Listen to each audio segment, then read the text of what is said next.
I think what we'll do is we'll take one more question here, one more question on that side, and then there will be plenty of opportunity in book signing at the social afterwards to ask Michael more questions. So, I wanted to get back to the sort of the ultimate cause, the evolutionary causes of why people believe weird things. And you mentioned patternicity and agenticity, but another big one there is confirmation bias. And I can see how seeing patterns everywhere could be adaptive, but how is confirmation bias adaptive in an evolutionary sense? Well, I'm not sure that it is. I don't know if I push the adaptive argument there, but maybe. I think what might be at work is that it's not always good to be a flip-flopper.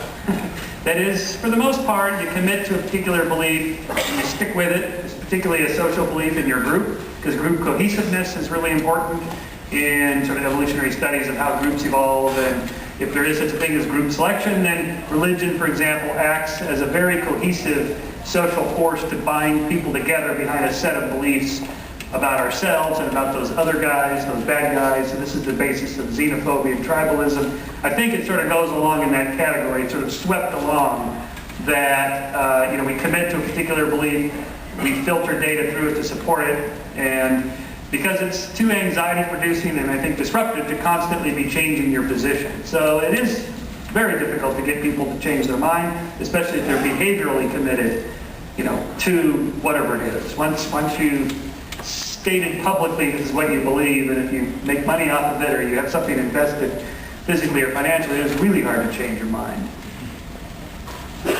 All right, I'm going to talk about the video about the out-of-body experiences and how the lobe in the brain causes these images or these experiences that people are experiencing. And I was just wondering how the electric shock was causing them in the video, but given circumstances of just even driving in a car, and maybe even a skeptic, what causes the stimulation of these lobes to cause these? It's a good question. What short of a brain surgeon in there poking around, or you're wearing Persinger's Easy Rider helmet, where would this happen? And there isn't a good answer to that. This is one of the criticisms of Persinger. How is this happening in the natural world? You hold your cell phone there, but if you pull it just slightly far away, the power reduces by the square of the distance. It's a pretty weak signal once you're even there versus here. So one idea is that these things just happen randomly. Maybe there's just random firings, different brain chemistry. Maybe it's something you ate, hormonal ups and downs in your life cycle, or in the month, or the week, or the day, or whatever. We have a brain surgeon here. You probably know more about this than me. But what's mentioned is it's called the TPJ, which is the temporoparietal junction. And as you said, Blanke, they have done a lot of experiments. But it's as you said, it's more likely to be random or there is so much interaction with the external and internal milieu in our bodies. We don't have any grasp over the magnitude of all these interactions all the time. And you just said it could be anything, or it could be a spontaneous triggers. We're walking someplace and suddenly we remember something and you go, how did I remember that? What was the trigger for that? No. Was it just firing off a particular neuron that went through the circuit that resulted in that memory? Possible.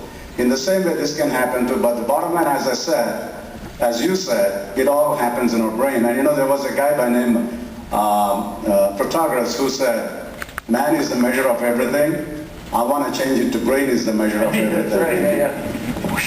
The brain surgeon said I was right. Okay. You walk into a room, they're playing Glenn Beck or something. Oh. Anyway, so thank you very much for having me.